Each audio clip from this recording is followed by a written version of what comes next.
헬로 에브리원 여러분 반가워요. 천학인 교수입니다. 오늘은 제 11번째 강의로 청취 또는 경청, 히어링에 대해서 여러분과 함께 살펴보겠습니다. 자, 청취란 듣는 것이죠. 잘 듣는 것, 경청, 히어링이라고 합니다. 이 대인 커뮤니케이션에 있어서 상대방이 보내는 메시지를 잘 수용하는 그런 활동이라고 말할 수 있겠습니다. 따라서 이 청취는 대인 간의 그 커뮤니케이션을 가능하게 해주는 대단히 중요한 그런 요소라고 할 수 있습니다. 귀로부터 정보를 접수하는 과정이 이런 순수한 청각적 활동을 말합니다. 사람들은 커뮤니케이션에서 소비하는 시간 중에서 평균 45%를 청취에 소비하고 30%를 말하기에 또 16%를 읽기에 9%를 쓰기에 소비하는 것으로 나타났습니다. 자, 상대방의 말을 자신의 마음속에 어떤 의미로 받아들이느냐, 전환하느냐, 이런 과정을 말한다고 할 수 있겠습니다. 청각적 활동이나 또는 그것을 받아들이기 때문에 정신적 활동이라고도 말을 할 수 있겠습니다. 상대방이 보내는 언어나 또는 비언어의 그런 메시지들을 수용하는 활동이다. 청각적 또는 시각적, 정신적 활동이라고 볼 수가 있겠죠. 자, 왜 청취가 중요하냐면 메시지가 이제 듣는 사람에게 전달이 되면 그것을 수용을 해야 받아들여야 되겠죠. 이런 그 수용이 없는 커뮤니케이션은 존재할 수가 없습니다. 좀 전에 말씀드렸듯이 우리 사람들은 커뮤니케이션의 활동 중에서 듣는 것이 45%, 그 다음에 말하는 게 30%, 읽는 게 16%, 쓰는 것이 9%로 이렇게 구성이 되어 있습니다. 자, 청취에는 능동적 청취와 그 다음에 수동적 청취가 있는데요. 능동적 청취는 active listening 이라고 하는 능동적 청취는 상대방에게 겉으로 드러나게 관심을 기울이고 있다는 것을 나타내는 어떤 행위를 말합니다. 그러니까 내가 잘 듣고 있다, 제대로 듣고 있다 라는 것을 상대방에게 보여주는 능동적인 그런 행위라고 말할 수 있겠고요. 그 다음에 수동적 청취는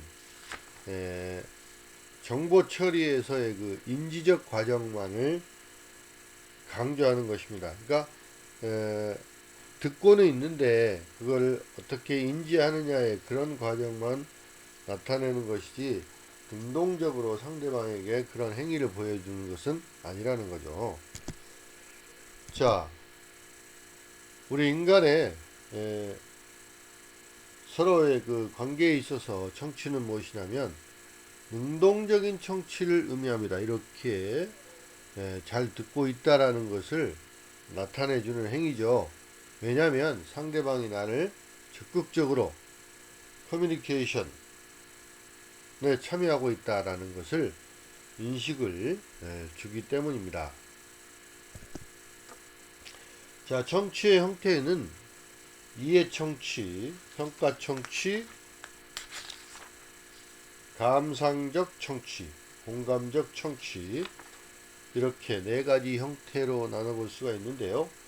첫 번째 이해 청취는 뭐냐면 자신이 이해력을 증진시키거나 또는 경험을 넓히거나 또 미래에 사용할 정보를 획득하기 위해서 유익하거나 교육적인 메시지를 청취할 때 생겨나는 것이 바로 이해청취입니다.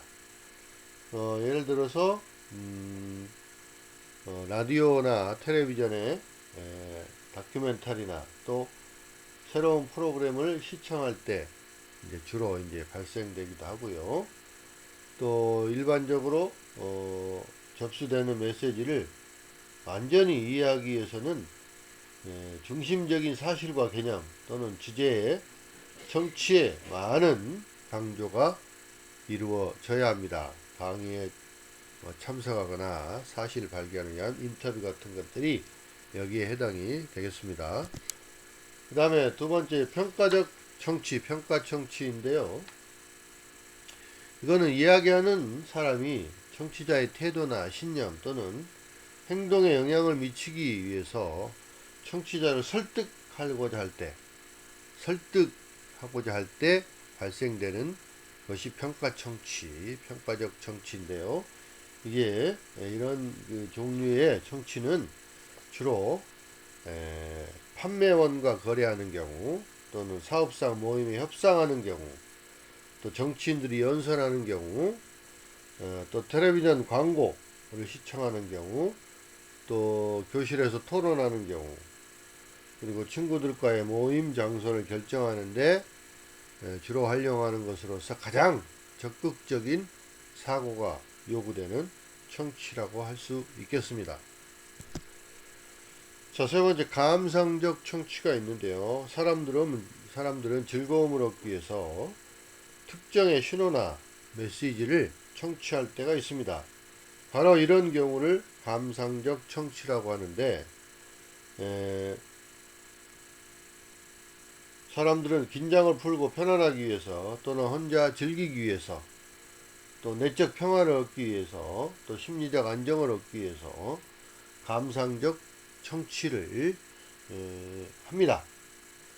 이런 경우는 이제 주로 마음에 드는 음악을 연주할 때 또는 공원에 앉거나 시골길을 걸으면서 새소리나 또 시냇물 소리 같은 그런 자연 소리를 접할 때 그리고 친구들과 모여서 즐거운 이야기를 나눌 때 그리고 TV에서 좋아하는 쇼나 연극, 영화 등을 시청할 때 주로 발생합니다.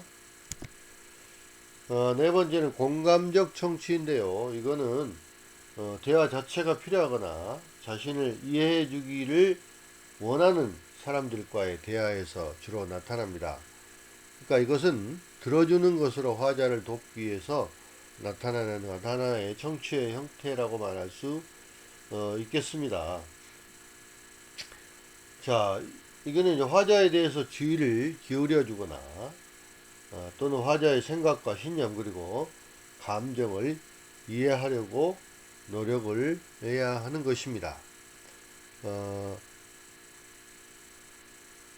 자, 이러한 그 이해 청취, 평가적 청취, 감상적 청취 세 가지는 주로 이제 내재적인 측면이 있는 청취자를 위한 그런 청취라고 한다면 이 공감적 청취는 외재적인 측면이 있는 것으로서 청취자가 화자를 돕기 위해서 하는 것이라는 겁니다. 이제 뭐 이거는 이제 친구나 배우자 사이에 또는 의사와 환자 사이에 공식적으로 돕는 관계에 있을 때 이러한 청취가 주로 나타납니다.